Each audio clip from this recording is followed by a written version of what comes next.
प्यारे बच्चों, आज का प्रकरण है परमेय संख्याओं का क्रमायोजन। परमेय संख्याओं के क्रमायोजन का अर्थ है हमें पता करना रहेगा दो दी गई परमेय संख्याओं में कौन बड़ी है कौन छोटी है, उनका क्रम किस प्रकार है। यह कई सारी परमेय संख्याएं दे दी जाए, 3-4 परमेय संख्याएं दे दी जाए और कहा जाए इनको आरोही क्रम में सजा दो, या इन दी गई परमेय संख्याओं को अवरोही क्रम में लिखो। उनका क्रम बताना है, क्रमायोजन। दी गई परमेय संख्याएं किस क्रम में होंगी, कौन सबसे छोटी, कौन उससे बड़ी, कौन उससे बड़ी, उनका क्रम क्या होगा, ये आज का प्रकरण है। तो आइए देख लेते हैं। मान लीजिए कि हमको दिया गया है कि दो परमेय संख्याओं में कौन बड़ी है, ये पता करना है। ऋण 7/12 और 5/8, ये दो परमेय संख्याएं दी गई हैं। पता करना है कि कौन सी परमेय संख्या बड़ी है। तो आपको पता है कि किसी भी परमेय संख्या को सरलतम रूप में ही लिखना ठीक रहता है। यदि कोई परमेय संख्या सरलतम रूप में नहीं है तो सरलतम रूप में परिवर्तित कर लेते हैं। सरलतम रूप में परिवर्तित करने के लिए दो क्रियाएं करनी पड़ती हैं। अंश और हर के निरपेक्ष मान, विदाउट चिन्ह, बिना चिन्ह के मान लेकर उनका जो महत्तम समापवर्तक है उस महत्तम समापवर्तक से अंश और हर को विभाजित कर देते हैं। पहली क्रिया सरलतम रूप में बदल। और दूसरी क्रिया है यदि हर धनात्मक नहीं है तो हर धनात्मक बना लेते हैं। तो दो दी गई परमेय संख्याओं में कौन बड़ी है कौन छोटी है, उनका क्या क्रम है, आरोही क्रम अवरोही क्रम में कैसे लगाएंगे, इसके लिए भी पहले दी गई परमेय संख्याओं के हर को धनात्मक बनाएंगे। सबसे पहला काम। तो जब हम इनके हर को धनात्मक बनाते हैं, इसका हर तो धनात्मक है ही, इसके हर को धनात्मक बनाने के लिए अंश और हर में 1 से गुणा करेंगे तो ये हो जाएगा 5/8। अब हर को समान बना देंगे। हर को समान बनाने के बाद जिसका अंश बड़ा होगा वह संख्या बड़ी हो जाएगी। हर समान होने के बाद जिसका अंश छोटा होगा वो परमेय संख्या छोटी हो जाएगी। और हर को समान बनाने का तरीका है कि दोनों परमेय संख्याओं के हरों का लासापा ज्ञात करते हैं। इनके डिनोमिनेटर का एलसीएम निकालते हैं, न्यूमरेटर डिनोमिनेटर। तो 12 और 8 का एलसीएम, 12 और 8 का लघुत्तम समापवर्त कितना आ जाएगा आप निकाल सकते हैं, बहुत बार निकाले। 2 से डिवाइड हो जाए, फिर 2 से डिवाइड हो जाए। अब 2 दूना 4 या 12 दूना 24, इसका भी हर 24 बनाना है। इसके हर को 24 बनाने के लिए 2 से ऊपर नीचे गुणा, ये हो जाएगा 14/14। इसके हर को 24 बनाने के लिए 3 से गुणा, 3 से गुणा। अब जब हर समान हो गया तो हम देख लेंगे कि कौन सी संख्या छोटी है कौन सी संख्या बड़ी है। ऋण 14 ऋण 15, इनमें ऋण 14 बड़ा है। आप संदेह में मत रहिएगा।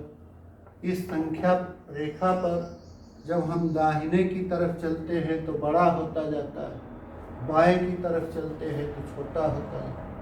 ये जैसे लिखेंगे आप ऋण 1 ऋण 2 ऋण 3 ऋण 4, ऐसे करते करते जब आएंगे तो यहाँ कहीं होगा ऋण 14, फिर उसके बाद पड़ेगा ऋण 15। तो ऋण 14 के बाएं तरफ है, ऋणात्मक दिशा में है ऋण 15, इसलिए ऋण 14 से ऋण 15 छोटा है। या ऐसे भी कहें कि ऋण 15 से बड़ा है ऋण 14।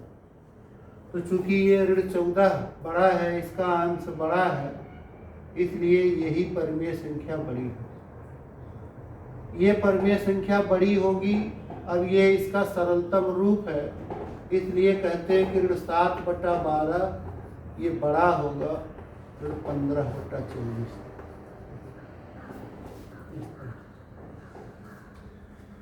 इसी तरह से मान लो कि हमें दो परमेय संख्याओं में कौन छोटा है ये ज्ञात करना है, तो कौन छोटा है ये ज्ञात करने का भी तरीका वही है, सेम तरीका। अब इसी में दोनों तरह का प्रश्न बन सकता है, चाहे पूछा होता इन दी गई परमेय संख्याओं में कौन बड़ा है, या ये पूछा होता कौन छोटा है। कौन छोटा है पूछा होता तो इसे कहते, कौन बड़ा है तो कहेंगे ये। तो मान लो कि फिर से एक कोई प्रश्न कर लेते हैं, जैसे 4/3 और 8/9। 4/3 8/9, इनमें हमें देखना है कौन बड़ा है, अरे कौन छोटा है। तो सर्वप्रथम सबसे पहला काम आप दिमाग में बैठा लीजिए, गलती ना होने पाए, इन दोनों ही परमेय संख्याओं के हरों को धनात्मक बनाएंगे। अगर आप हरों को धनात्मक बनाए बिना हरों को समान बना करके अंश को देखने लगे कौन छोटा कौन बड़ा है, तो आपका गलत उत्तर आएगा। तो इनके हरों को धनात्मक बनाने पर, इसका हर तो धनात्मक ही है, इसका भी हर धनात्मक करेंगे। तो इसका हर धनात्मक करने के लिए जब ऋण 1 से ऊपर नीचे गुणा करेंगे तो ये हो जाएगा ऋण 4/3 और दूसरा हो गया ऋण 8।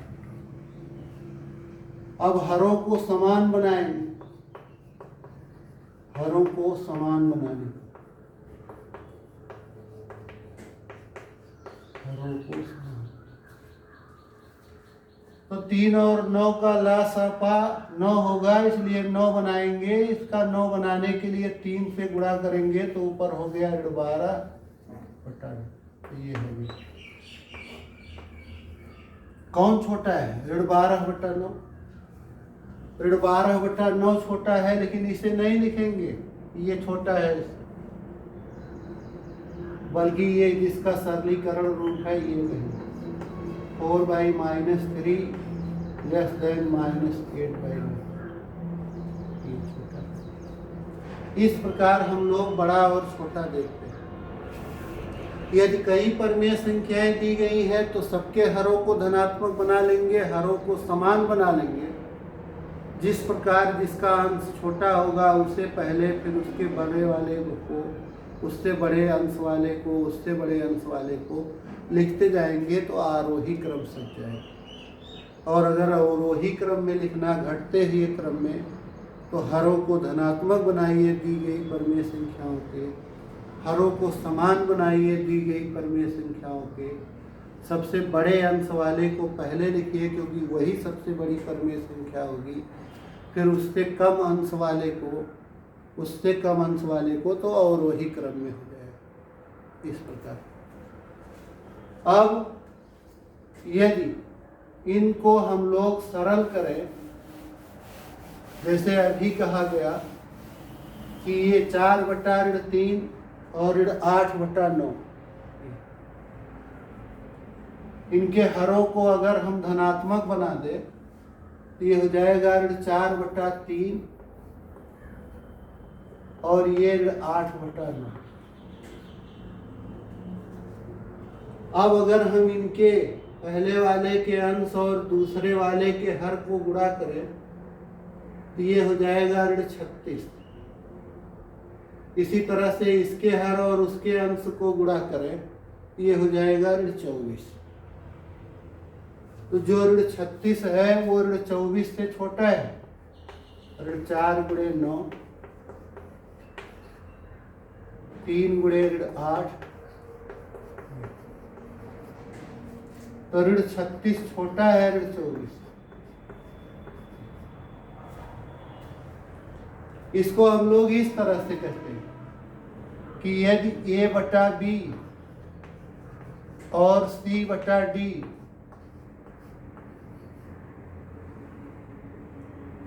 दो धनात्मक हर वाली, इसमें जरूरी है हर इनका पहले धनात्मक कर लेंगे, 2 धनात्मक हर वाली परमीय संख्याएं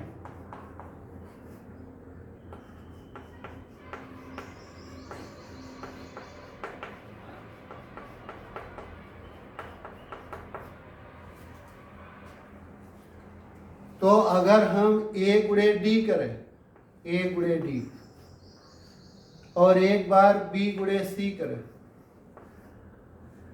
अगर a गुणे d का मान b गुणे c से बड़ा आ गया, आप लेके देख सकते हो, हमने छोटे वाले के लिए देखा, a गुणे d ये बड़ा है b गुणे c से, तो यह वाली परमेय संख्या पहले वाली a बटा b बड़ी होगी c बटा d से। और यदि a गुणे d ये छोटा आ गया b गुणे c से, जैसा कि इसमें है ये a बाई b ये c बाई d, यहाँ इसमें हर धनात्मक, तो a गुणे d ये हो गया, b गुणे d ये हो गया। ad का मान अगर bc से छोटा है तो क्या पता चल रहा है कि ये छोटा है, उससे छोटा हो जाता है, तो a by b is less than c by d। और यदि AD का मान BC के बराबर है तो दोनों ही परमेय संख्याएं बराबर होंगी, न पहली बड़ी होगी न दूसरी। ये क्रमायोजन करने का संक्षेप तरीका है। ऐसे भी हम लोग कह सकते हैं कि यदि 2 परमेय संख्याओं, कई दी गई परमेय संख्याओं का क्रमायोजन करना हो, छोटा बड़ा देखना हो, तो सबसे पहला काम हर को धनात्मक बनाते, हर को धनात्मक।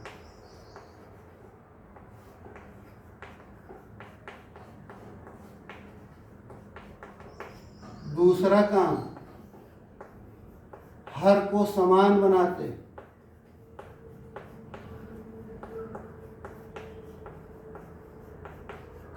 हर को समान बनाने पर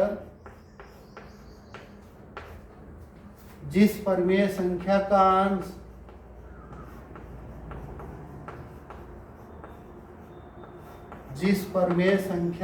अंश बड़ा हो वह संख्या बड़ी होती है, वह संख्या बड़ी होती है। जिसका अंश छोटा हो वह परमेय संख्या छोटी। एक और बात कि यदि 2 परमेय संख्याएं इस प्रकार से कि उनके हर धनात्मक है, एक संख्या ऋणात्मक है परमेय संख्या और एक है धनात्मक, तो ऋण वाली परमेय संख्या से सदैव धन वाली परमेय संख्या बड़ी हो। उसमें आपको हर को समान भी नहीं बनाना। जैसे ये कहा जाए कि ऋण 3/4 और ये लिख दे 5/8, हर दोनों का धनात्मक है लेकिन ये ऋणात्मक परमेय संख्या है, ऋण, और ये धन, तो इसमें आपका यही परमेय संख्या बड़ी होगी। उसका कारण है, कारण क्या है? आप जानते हो कि संख्या रेखा पर जैसे जैसे दाहिने चलते संख्या बड़ी होती है। ये ऋण 3/4 ये शून्य के इधर कहीं पड़ेगा और ये धन वाली परमेय संख्या शून्य के इधर होगी, यानी निश्चित रूप से ऋणात्मक के दाहिने तरफ धनात्मक वाली परमेय संख्या होगी। तो ऋणात्मक से धनात्मक दिशा में वह परमेय संख्या है धन वाली, इसलिए निश्चित रूप से वो धन वाली परमेय संख्या बड़ी। इसमें आपको हर समान भी नहीं बनाना। तो यदि भिन्न भिन्न चिन्हों वाली 2 परमेय संख्याएं हो, एक ऋण में और एक धन में, तो हमेशा धन वाली ही परमेय संख्या बड़ी होगी। यदि हरों को धनात्मक बनाने के बाद एक परमेय संख्या ऋणात्मक और एक धनात्मक न होकर दोनों की दोनों ऋणात्मक या दोनों की दोनों धनात्मक है, तब उसके लिए हमें हरों को समान बनाना आवश्यक है। हरों को समान बना लेंगे, जिसका अंश बड़ा होगा वो बड़ी परमेय संख्या, जिसका अंश छोटा होगा वो छोटी। इस तरह से तय होता है।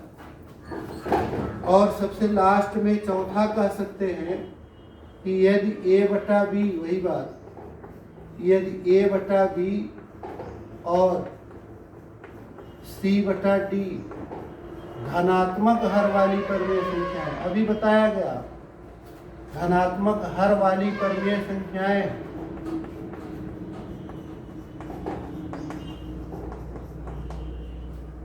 तो तीन स्थितियां हो सकती हैं। ए गुणे डी का मान बड़ा हो गया बी गुणे सी से, तो ए बटा बी परमेय संख्या बड़ी होगी, तो ए बटा बी बड़ा होगा सी बटा बी। ए गुणे डी का मान छोटा हो गया बी गुणे सी से, ए बटा बी छोटा होगा सी। ए गुणे डी बराबर है बी गुणे सी के, तो ए बटा बी बराबर है सी के। जैसे अभी जो सवाल लगाया गया था उसी को हम लोग देखें, उसी को देख ले, तो इस बात से हम लोग बड़े आसानी से पता कर सकते हैं। हरों को आपको बराबर भी नहीं, लेकिन धनात्मक बनाना पड़ेगा।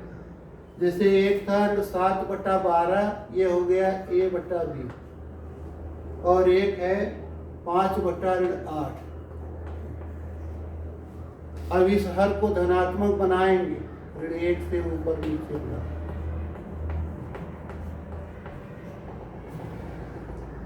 ये है ए बटा बी और ये है सी बटा डी। ए गुणे डी कर लेते, ए गुणे डी, ऋण 7 गुणे 8, ऋण 6। बी गुणे सी कर लेते, 12 गुणे ऋण 5, ये हो गया ऋण 7। तो देखिए ऋण 56 ये बड़ा है ऋण 60 से, ऋण 56 बड़ा है ऋण 60 से। आप जैसे लिखते जाएंगे तो इधर ऋण 56, ऋण 57, ऋण 58, ऋण 59, ऋण 60। ऋण 60 के जो दाहिने रहता है वो बड़ा पड़ता है संख्या रेखा, तो ऋण 60 से दाहिने पड़ेगा ऋण 56, इसलिए ऋण 56 बड़ा है। तो चूंकि ए गुणे डी का मान बड़ा है बी गुणे सी से, इसलिए ये परमेय संख्या बड़ी है, बड़ी है। इसी को आप उस तरह से आप करते तो भी वही आएगा। कर लेते हैं, देख लीजिए। सामान्य ढंग से करने के लिए आप क्या करते, पहले हर को धनात्मक बनाते तो ये आ जाता, हर को जब धनात्मक बनाते तो ये हो जाता ऋण 5/8। दूसरा काम क्या करते, कहते कि हरों को समान बनाएंगे, जिसका अंश बड़ा होगा वही बड़ा हो जाए। तो अंश को समान बनाने के लिए इनका एलसीएम निकालेंगे, एलसीएम होगा 24, तो इसका भी हर 24 बनाएंगे, इसका भी हर, इसका हर 24 बनाने के लिए 2 से अंश और हर में गुणा, तो ये ऋण 14/24। इसको 24 बनाने के लिए 3 से गुणा, तो ऋण 15/24। तो इस प्रकार ऋण 14 बड़ा होगा ऋण 15 से। तो ऋण 14 बड़ा है, अर्थात ऋण 14/24 ये बड़ी परमेय संख्या है ऋण 15/24 से, अर्थात ये ना लिख करके ये लिखेंगे ऋण 7/12 ये बड़ा है ऋण 5, या ऋण 5/8 को मूल रूप में लिख दीजिए, जैसे प्रश्न में लिखा था 5/8 से बड़ा। तो इसका अर्थ ये हुआ कि चाहे a/b और c/d के रूप में परमेय संख्याओं को लिखकर AD और BC का मान निकाल कर हम लोग देखें, या तो इस प्रकार है, सबसे पहला कार्य है दोनों के हरों को धनात्मक बनाते हैं। यदि एक परमेय संख्या ऋण में एक परमेय संख्या धन में, तो निश्चित रूप से धन वाली ही परमेय संख्या बड़ी है। यदि हर को धनात्मक बनाने के बाद दोनों ही परमेय संख्याएं एक समान चिन्ह की हैं, ऋण ऋण वाली या धन धन वाली, तो पुनः हम हरों को धनात्मक बनाते हैं। अरे समान बनाते हैं।